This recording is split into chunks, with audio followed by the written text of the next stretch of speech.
ನಮಸ್ತೆ ಎಲ್ರಿಗೂ, ಇದು ಒನ್ ಇಂಡಿಯಾ ಕನ್ನಡ. ನಾನು ಪ್ರತಿಮಾ. ವೀಕ್ಷಕರೇ, ನಾಸಾದ ಗಗನಯಾತ್ರಿಗಳಾದ ಸುನೀತಾ ವಿಲಿಯಮ್ಸ್ ಹಾಗೆ ಬುಚ್ ವಿಲ್ಮೋರ್ ಸುಮಾರು 8 ತಿಂಗಳಿಗೂ ಅಧಿಕ ಸಮಯದಿಂದ ಅಂತಾರಾಷ್ಟ್ರೀಯ ಬಾಹ್ಯಾಕಾಶ ನಿಲ್ದಾಣದಲ್ಲೇ ಸಿಕ್ಕಾಕೊಂಡಿದ್ರು. ಬಾಹ್ಯಾಕಾಶದಲ್ಲಿ ವಾಸ ಮಾಡ್ತಾ ಇದ್ದ ಸುನೀತಾ ವಿಲಿಯಮ್ಸ್ ಹಾಗೆ ಬುಚ್ ವಿಲ್ಮೋರ್ ಅವರ ಜೀವನ ಹೇಗಿತ್ತು ಅಂತ ತಿಳಿಯೋದಕ್ಕೆ ಭೂಮಿ ಮೇಲಿನ ಜನರಿಗೆ ಸ್ವಲ್ಪ ಕ್ಯೂರಿಯಾಸಿಟಿ ಜಾಸ್ತಿನೇ ಇದೆ. ಯಾಕಂದ್ರೆ ಅಷ್ಟೊಂದು ದಿನಗಳ ಕಾಲ ಅವರು ಬಾಹ್ಯಾಕಾಶದಲ್ಲಿದ್ರು, ನಂತರ ಯಶಸ್ವಿಯಾಗಿ ಸುರಕ್ಷಿತವಾಗಿ ಭೂಮಿಗೆ ಮರಳಿದ್ದಾರೆ. ಬಟ್ ಅಲ್ಲಿದ್ದಂತ ಟೈಮ್ ಯಾವ ರೀತಿಯಾಗಿತ್ತು, ಅವರ ಲೈಫ್ ಸ್ಟೈಲ್, ಫುಡ್ ಸ್ಟೈಲ್ ಯಾವ ರೀತಿಯಾಗಿತ್ತು ಅಂತ ತಿಳ್ಕೊಳ್ಳೋದಕ್ಕೆ ಬಹಳಷ್ಟು ಮಂದಿಗೆ ಒಂದಷ್ಟು ಕ್ಯೂರಿಯಾಸಿಟಿ ಇರೋದ್ರಿಂದ ಅದಕ್ಕೆ ಉತ್ತರವಾಗಿನೇ ಈ ವಿಡಿಯೋ ಮೂಲಕ ಒಂದಷ್ಟು ಮಾಹಿತಿಯನ್ನ ನಿಮಗೆ ತಿಳಿಸ್ತಾ ಇದ್ದೀವಿ. ಸುನೀತಾ ವಿಲಿಯಮ್ಸ್ ಅವರಿಗೀಗ 59 ವರ್ಷ. ಬಾಹ್ಯಾಕಾಶವೇ ನನ್ನ ಮನೆ ಅನ್ನೋ ಅವರು 2006ನೇ ಇಸ್ವಿಯಿಂದ ISSಗೆ ಹೋಗಿ ಬರ್ತಾ ಇದ್ದಾರೆ. ನಾಸಾಗೆ ಹೋಗೋದಕ್ಕೂ ಮುಂಚೆ ಅಮೆರಿಕಾದ ನೌಕಾದಳದಲ್ಲಿದ್ದಂತಹ ಯೋಧೆ ಕೂಡ ಹೌದು. ಇಲ್ಲಿ ತನಕ ಅವರು ಸ್ಪೇಸ್ ನಲ್ಲಿ ಕಳೆದ ಕಾಲ 428 ದಿನ. ಅತಿ ಹೆಚ್ಚು ಸ್ಪೇಸ್ ವಾಕ್ ಮಾಡಿದ ಅಂದ್ರೆ 50 ಗಂಟೆ 40 ನಿಮಿಷ ತನಕ ಸ್ಪೇಸ್ ವಾಕ್ ಮಾಡಿರೋ ಮಹಿಳೆ ಅನ್ನೋ ದಾಖಲೆ ಕೂಡ ಇವರ ಹೆಸರಲ್ಲಿದೆ. 2007ರಲ್ಲಿ ಬೋಸ್ಟನ್ ಮ್ಯಾರಥಾನ್ ನಡೆದಾಗ ಅದು ಭೂಮಿ ಮೇಲೆ ನಡೆದಷ್ಟು ದೂರ ISS ನಲ್ಲಿ ತಾನು ಓಡಿ ಸ್ಪೇಸ್ ಮ್ಯಾರಥಾನ್ ಮಾಡಿದ ಏಕೈಕ ವ್ಯಕ್ತಿ ಅನ್ನೋ ದಾಖಲೆಯನ್ನ ಬರೆದಿದ್ದಾರೆ. ಇದೆಲ್ಲವೂ ಕೂಡ ಆಕೆ ಎಷ್ಟೊಂದು ಟಫ್ ಅನ್ನೋದನ್ನ ನಮಗೆ ತಿಳಿಸುತ್ತೆ. ಪ್ರತಿ ಕ್ಷಣವೂ ಆರೋಗ್ಯವನ್ನ ಅಲ್ಲಿ ಮಾನಿಟರ್ ಮಾಡಲಾಗ್ತಾ ಇರುತ್ತೆ. ಭೂಮಿಯಿಂದ ಅಲ್ಲಿಂದ ಆಹಾರ ಹಾಗೆ ನೀರಿನ ನಿರಂತರ ಪೂರೈಕೆ ಕೂಡ ಇರುತ್ತೆ. ಆದ್ರೆ ISS ನಲ್ಲೂ ಅನಿರೀಕ್ಷಿತ ಅಪಾಯಗಳಿರೋದನ್ನ ತಳ್ಳಿ ಹಾಕೋ ಹಾಗಿಲ್ಲ. ಫಾರ್ ಎಕ್ಸಾಂಪಲ್, ತಾಣದಿಂದ ಹೊರಗಡೆ ಹೋಗಿ ನಡೆಯೋದನ್ನ ಸ್ಪೇಸ್ ವಾಕ್ ಅಂತ ಹೇಳ್ತಾರೆ. ISS ನ ಹೊರಗಿನ ಯಾವುದಾದ್ರೂ ಭಾಗ ಹಾಳಾಗ್ಬಿಟ್ರೆ ಇವರೇ ರಿಪೇರಿ ಮಾಡಬೇಕು. ಈ ಸ್ಪೇಸ್ ವಾಕ್ ತುಂಬಾನೇ ರಿಸ್ಕಿ ಕೆಲಸ ಕೂಡ ಹೌದು. ಈ ನಿಲ್ದಾಣ ಏನು ನಿಂತಲ್ಲೇ ನಿಂತಿರೋದಿಲ್ಲ. ಅದು ಭೂಮಿಯಿಂದ 370ರಿಂದ 460 ಕಿಲೋಮೀಟರ್ಗಳ ನಡುವೆ ಉಯ್ಯಾಲೆ ಆಡ್ತಾ ಇರುತ್ತೆ. ಒಂದು ಫುಟ್ಬಾಲ್ ಗ್ರೌಂಡ್ ನಷ್ಟು ಉದ್ದವಾಗಿದ್ದು 110 ಆನೆಗಳ ಭಾರವನ್ನ ಹೊಂದಿರೋ ಇದು ಗಂಟೆಗೆ 28,000 ಕಿಲೋಮೀಟರ್ ವೇಗದಲ್ಲಿ ಭೂಮಿಗೆ ಸುತ್ತು ಹಾಕ್ತಾ ಇರುತ್ತೆ. 90 ನಿಮಿಷಕ್ಕೊಮ್ಮೆ ಭೂಮಿಗೆ ಒಂದು ಸುತ್ತು ಬರುತ್ತೆ. ಅಂದ್ರೆ ದಿನದಲ್ಲಿ ಸುಮಾರು 16 ಸುತ್ತು. ಇಷ್ಟು ವೇಗದಲ್ಲಿ ಸುತ್ತು ಹಾಕ್ತಾ ಇರೋ ಈ ISSಗೆ ಹೊರಗಡೆಯಿಂದ ಅಂಟ್ಕೊಂಡೆ ಗಗನಯಾತ್ರಿ ಕೆಲಸ ಮಾಡ್ಬೇಕಾಗತ್ತೆ. ಒಂದ್ ವೇಳೆ ISS ನಿಂದ ಸಂಪರ್ಕ ಕಡಿದುಕೊಂಡ್ರೆ ನಿರಂತರವಾಗಿ ಅಲ್ಲೇ ನಿಂತು ಸುತ್ತು ಹಾಕ್ಬೇಕಾಗತ್ತೆ. ಅದಕ್ಕೂ ಮೊದ್ಲೇನೆ ನಿರ್ವಾತ, ವಿಕಿರಣ ಹಾಗೆ ಉಷ್ಣತೆಗಳು ಆತನನ್ನ ಕೊಂದ್ಬಿಡೋ ಚಾನ್ಸಸ್ ಕೂಡ ಇರುತ್ತೆ. ಹೀಗಾಗಿ ಸ್ಪೇಸ್ ವಾಕ್ ಮಾಡೋರು ಅದಕ್ಕಾಗಿಯೇ ವಿನ್ಯಾಸವಾಗಿರುವಂತಹ ಸ್ಪೇಸ್ ಸೂಟ್ ಹಾಗೇನೆ ಆಕ್ಸಿಜನ್ ಅನ್ನ ಕಟ್ಕೊಂಡು ಓಡಾಡ್ಬೇಕಾಗತ್ತೆ. ಇನ್ನು ISS ಬಹಳ ಸಂಕೀರ್ಣವಾದ ಒಂದು ತಾಣ. ಇದು ಒಂದೇ ದೇಶದ ಒಡೆತನದಲ್ಲಿಲ್ಲ. ಇದರ ನಿರ್ಮಾಣದಲ್ಲಿ 15 ದೇಶಗಳ ಪಾತ್ರ ಇದೆ. 1998ರಲ್ಲಿ ಶುರುವಾಗಿ 2011ರ ತನಕ ಇದರ ಕಟ್ಟುವಿಕೆ ನಡೀತಾನೆ ಇತ್ತು. ನಾಸಾ, ಯುರೋಪಿಯನ್ ಸ್ಪೇಸ್ ಏಜೆನ್ಸಿ ಹಾಗೆ ರಷ್ಯಾದ ರಾಸ್ಕಾಸ್ಮಾಸ್ ಇದರ ಹಿನ್ನೆಲೆಯಲ್ಲಿ ಕೆಲಸ ಮಾಡಿತ್ತು.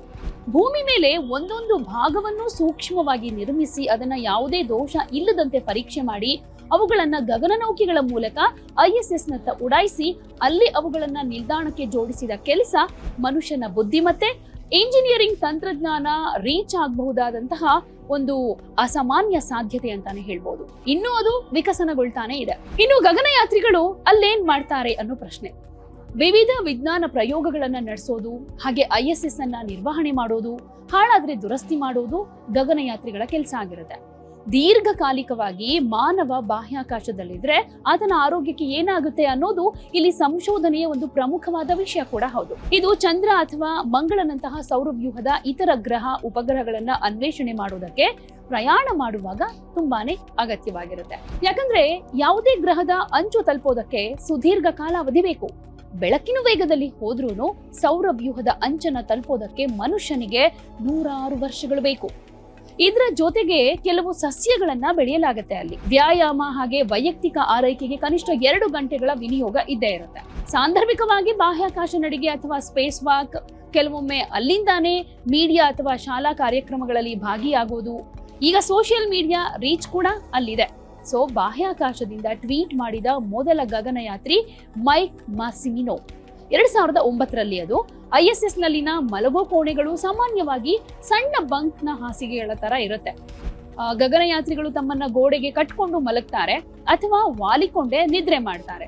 ಮುಕ್ತವಾಗಿ ತೇಲ್ಕೊಂಡು ಕೂಡ ಇರಬಹುದು. ಇನ್ನು ಗಗನಯಾತ್ರಿಗಳ ಆರೋಗ್ಯದ ಮೇಲಾಗುವಂತಹ ಕೆಲವೊಂದು ಎಫೆಕ್ಟ್ಗಳ ಬಗ್ಗೆ ಮಾತನಾಡೋದಾದ್ರೆ, ಸದ್ಯ ಸುನೀತಾ ವಿಲಿಯಂ ಅವರು 8 ದಿನದ ವಾಸಕ್ಕೆ ಅಂತ ಅಲ್ಲಿ ಹೋಗಿದ್ದು, ಆದ್ರೆ 9 ತಿಂಗಳ ತನಕ ಅದು ಪೋಸ್ಟ್ಪೋನ್ ಆಗ್ಬಿಡ್ತು. ಈಗ ವಾಪಸ್ ಬಂದಿದ್ದಾರೆ. ಅದು ಅವರ ಹಿಂದಿನ ಕಾಲಾವಧಿಗೆ ಕಂಪೇರ್ ಮಾಡಿದ್ರೆ, ಅಂದ್ರೆ ಅಂತಹ ದೀರ್ಘವಾದದ್ದೇನೂ ಅಲ್ಲ, ಆದ್ರೆ ಬಾಹ್ಯಾಕಾಶದ ಸುದೀರ್ಘ ವಾಸದಿಂದ ದೇಹ ಹಾಗೆ ಮನಸ್ಸುಗಳ ಮೇಲೆ ಕೆಲವೊಂದಿಷ್ಟು ಪರಿಣಾಮಗಳು ಉಂಟಾಗುತ್ತೆ ಅನ್ನೋದು ಸತ್ಯ. ಮೈಕ್ರೋಗ್ರಾವಿಟಿಯ ಪರಿಣಾಮ ಸ್ನಾಯು ಹಾಗೆ ಮೂಳೆ ಸಾಂದ್ರತೆಗಳು ಕುಸಿತ ಹೋಗುತ್ತೆ. ದೇಹದ ದ್ರವಾಂಶ ಮೇಲ್ಮುಖವಾಗಿ ಪ್ರವಹಿಸಿ ಮುಖ ಉಪ್ಕೊಂಡ ರೀತಿಯಲ್ಲೂ ಆಗಬಹುದು. ಬಾಹ್ಯಾಕಾಶದಲ್ಲಿನ ಕೆಲವೊಂದು ಆಕ್ಟಿವಿಟೀಸ್ ಏನಿರುತ್ತಲ್ವಾ, ಅದು ಹೆಚ್ಚಿನ ಕ್ಯಾಲೋರಿಯನ್ನ ಸುಟ್ಟಾಕ್ಬಿಡುತ್ತೆ. ಇದನ್ನ ಸರಿಪಡಿಸೋದಕ್ಕೆ ನಿತ್ಯ 4000 ಕ್ಯಾಲೋರಿ ಸೇವನೆ ಮಾಡಲೇಬೇಕಾಗತ್ತೆ. ಅಲ್ಲಿನ ಒಂಟಿತನ ಕೂಡ ಒಂದ್ ರೀತಿ ಮಾನಸಿಕವಾಗಿ ಒಂದಷ್ಟು ಎಫೆಕ್ಟ್ ಮಾಡುತ್ತೆ. ಆದ್ರೆ ಸುನೀತಾ ಎಲ್ಲವೂ ಸರಿಯಾಗಿದೆ ಅಂತ ಅಲ್ಲಿದ್ದಾಗ್ಲೂ ಹೇಳ್ಕೊಂಡಿದ್ರು. ಇದನ್ನೂ ಮೀರಿ ಊಹೆಗಳಿಗೆ ಅಷ್ಟೊಂದು ಕಾರಣಗಳನ್ನ, ಅಷ್ಟೊಂದು ಇಂಪಾರ್ಟೆನ್ಸ್ ಕೊಡ್ಬೇಕಾಗಿಲ್ಲ ಅಂತ ಅನ್ಸುತ್ತೆ. ಸೊ ಈಗ ವಾಪಸ್ ಭೂಮಿಗೆ ಬಂದಿದ್ದಾರೆ. ಒಂದಷ್ಟು ಅಂದ್ರೆ ಕ್ವಾರಂಟೈನ್ ಆಗಿದ್ದಾರೆ, ಒಂದಷ್ಟು ನಿಗಾ ಇಟ್ಟಿದ್ದಾರೆ ಅವರ ಹೆಲ್ತ್ ಮೇಲೆ. ಸೊ ಮುಂದಿನ ದಿನಗಳಲ್ಲಿ ನಾರ್ಮಲ್ ಆಗಿ ಓಡಾಡ್ತಾರೆ, ಎಲ್ಲವೂ ಸರಿ ಹೋಗುತ್ತೆ ಅನ್ನೋ ಹೋಪ್ಸ್ ಎಲ್ರಿಗೂ ಇದೆ. ಇನ್ನು ಗಗನಯಾತ್ರಿಗಳು ಏನನ್ನ ಸೇವನೆ ಮಾಡ್ತಾರೆ ಅಲ್ಲಿ, ಹಾಗೆ ವಿಸರ್ಜನೆ ಹೇಗೆ ಅನ್ನೋ ಪ್ರಶ್ನೆ ಕೂಡ ಕಾಡುತ್ತೆ. ಇದು ನಿಜಕ್ಕೂ ಒಂದ್ ರೀತಿ ಕ್ಯೂರಿಯಾಸಿಟಿಗೆ ಕಾರಣ ಆಗಿರೋ ವಿಷಯನೇ. ಈ ಬಾಹ್ಯಾಕಾಶ ನಿಲ್ದಾಣದಲ್ಲಿರೋರು ಏನನ್ನ ತಿಂತಾರೆ, ಅದನ್ನ ಹೇಗೆ ವಿಸರ್ಜನೆ ಮಾಡ್ತಾರೆ ಅನ್ನೋದಕ್ಕೆ ಸಂಬಂಧಪಟ್ಟ ಹಾಗೆ ಹೇಳೋದಾದ್ರೆ, ನಿಗದಿತವಾಗಿ ಭೂಮಿಯಿಂದ ಪ್ಯಾಕೇಜ್ಡ್ ಆಹಾರವನ್ನ ಅಲ್ಲಿಗೆ ಕಳಿಸ್ಕೊಟ್ಟಿರ್ತಾರೆ. ಇವುಗಳನ್ನ ಪ್ಲಾಸ್ಟಿಕ್ ಕ್ಯಾನ್, ಜಿಪ್ಲಾಕ್ ಬ್ಯಾಗ್ಗಳಲ್ಲಿ ಪ್ಯಾಕ್ ಮಾಡಿರ್ತಾರೆ. ಇಲ್ಲಾಂದ್ರೆ ಆಹಾರ ಹಾಗೆ ತೇಲ್ಬಿಡುತ್ತೆ. ಎಲ್ಲವೂ ಒಣಗಿಸಿದ, ಫ್ರೀಸ್ ಮಾಡಿದ ಆಹಾರಗಳಾಗಿರುತ್ತೆ. ದಿನಕ್ಕೆ 3 ಸಲ ಆಹಾರ ಸೇವನೆ ಮಾಡಬಹುದು. ಮಸಾಲೆಗಳನ್ನ ದ್ರವ ರೂಪದಲ್ಲಿ ಪ್ಯಾಕ್ ಮಾಡಿರ್ತಾರೆ. ಇನ್ನು ನೀರು ಕೂಡ ಪ್ಯಾಕ್ಡ್ ಆಗೇ ಇರುತ್ತೆ. ನೀರು ಕುಡಿಬೇಕಾದ್ರೆ ಅದು ವಾತಾವರಣಕ್ಕೆ ಚೆಲ್ಲದ ಹಾಗೆ ತುಂಬಾ ಹುಷಾರಾಗಿರ್ಬೇಕಾಗತ್ತೆ. ಚೆಲ್ಬಿಟ್ರೆ ಹಾಗೆ ಅದು ತೇಲ್ತಾ ಒಂದ್ ರೀತಿ ಕಿರಿಕಿರಿ ಆಗುತ್ತೆ ಅಂತ. ಇನ್ನು ಬಾಹ್ಯಾಕಾಶದಲ್ಲಿದ್ದಾಗ ಸುನೀತಾ ಹಾಗೆ ಬುಚ್ ಹೆಚ್ಚಾಗಿ ಪಿಜ್ಜಾ, ಹುರಿದ ಕೋಳಿ ಮಾಂಸ ಹಾಗೇನೆ ಸೀಗಡಿ ಕಾಕ್ಟೇಲ್ ತಿಂತಾ ಇದ್ರು. ಇಬ್ರು ತಮ್ಮ ಆಹಾರದಲ್ಲಿ ತುಂಬಾ ಕಮ್ಮಿ ಹಣ್ಣುಗಳು ಹಾಗೆ ತರಕಾರಿಗಳನ್ನ ಇಟ್ಕೊಂಡಿದ್ರು.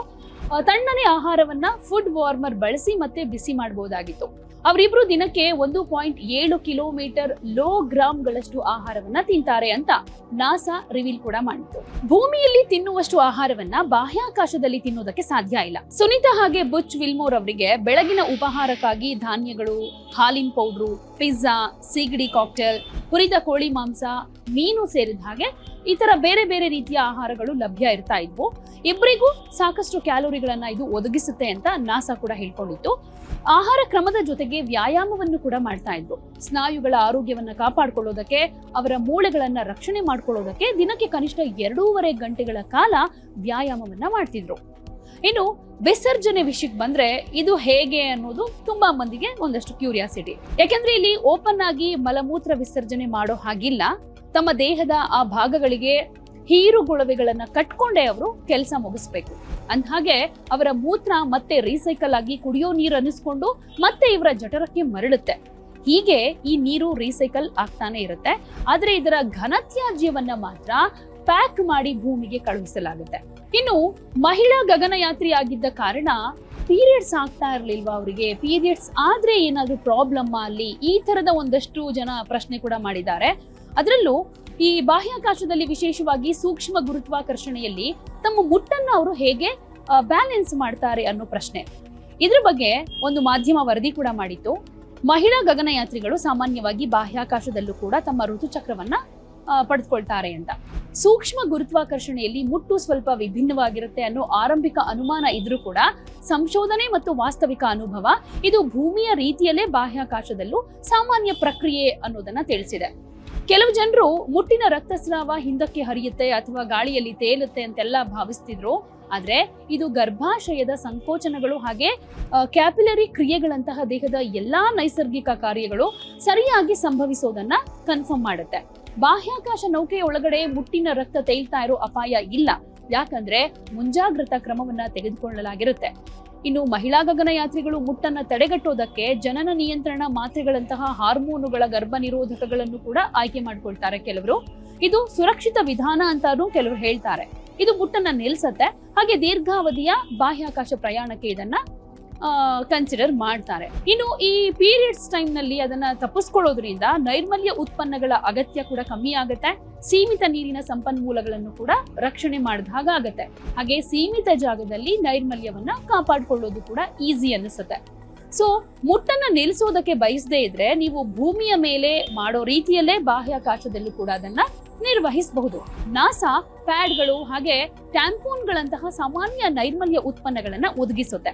ಸೀಮಿತ ನೀರಿನ ಲಭ್ಯತೆ ಹಾಗೆ ಸೀಮಿತ ಶೇಖರಣಾ ಸ್ಥಳದಿಂದ ಗಗನಯಾತ್ರಿಗಳು ತ್ಯಾಜ್ಯ ವಿಲೇವಾರಿ ಹಾಗೆ ನೈರ್ಮಲ್ಯದ ಬಗ್ಗೆ ಹೆಚ್ಚು ಜಾಗರೂಕರಾಗಿರ್ಬೇಕಾಗತ್ತೆ. ಕೆಲವು ಗಗನಯಾತ್ರಿಗಳು ನೈರ್ಮಲ್ಯ ಉತ್ಪನ್ನಗಳನ್ನ ನಿಯಮಿತವಾಗಿ ಚೇಂಜ್ ಮಾಡೋದಕ್ಕೆ ಅವಕಾಶವನ್ನು ಕೂಡ ಹೊಂದಿರ್ತಾರೆ. ಇನ್ನು ಬಾಹ್ಯಾಕಾಶ ಪ್ರಯಾಣದ ಆರಂಭಿಕ ದಿನಗಳಲ್ಲಿ ಒಂದು ದೊಡ್ಡ ಸಮಸ್ಯೆ ಕೂಡ ಆಗಿತ್ತು. ಕೆಲವು ವಿಜ್ಞಾನಿಗಳು ಹಾರ್ಮೋನ್ಗಳ ಬದಲಾವಣೆಗಳು ಮತ್ತೆ ಮುಟ್ಟಿನ ಕಾರಣದಿಂದ ಮಹಿಳೆಯರು ಬಾಹ್ಯಾಕಾಶಕ್ಕೆ ಸುರಕ್ಷಿತವಾಗಿ ಪ್ರಯಾಣಿಸಬಹುದಾ ಅನ್ನೋದ್ರ ಬಗ್ಗೆ ಅನುಮಾನವನ್ನು ಕೂಡ ವ್ಯಕ್ತಪಡಿಸಿದ್ರು.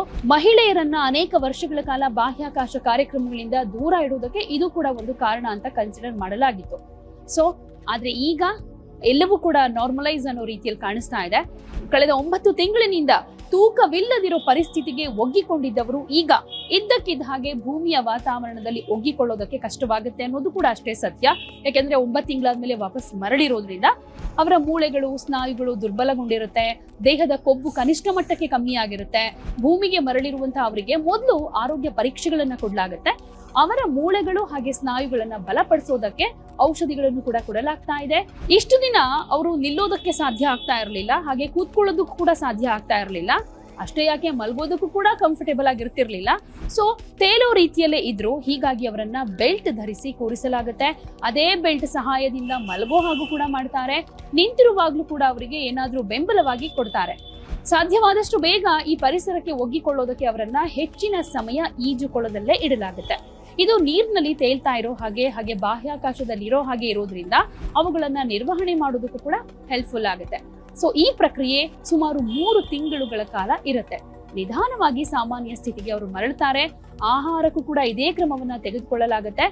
ಆರಂಭದಲ್ಲಿ ದ್ರವರೂಪದ ಆಹಾರವನ್ನೇ ಕೊಡ್ತಾ ಇರ್ತಾರೆ. ನಂತರದಲ್ಲಿ ಆಹಾರದಲ್ಲೂ ಕೂಡ ಒಂದಷ್ಟು ಚೇಂಜಸ್ ಮಾಡಿಕೊಂಡು ಅವರನ್ನ ನಾರ್ಮಲ್ ಸ್ಥಿತಿಗೆ ತರೋದಕ್ಕೆ ಒಂದಷ್ಟು ಪ್ರಯತ್ನಗಳನ್ನ ಒಂದಷ್ಟು ಪ್ರಕ್ರಿಯೆಗಳನ್ನ ಈಗಾಗಲೇ ಮಾಡ್ತಾ ಇದ್ದಾರೆ.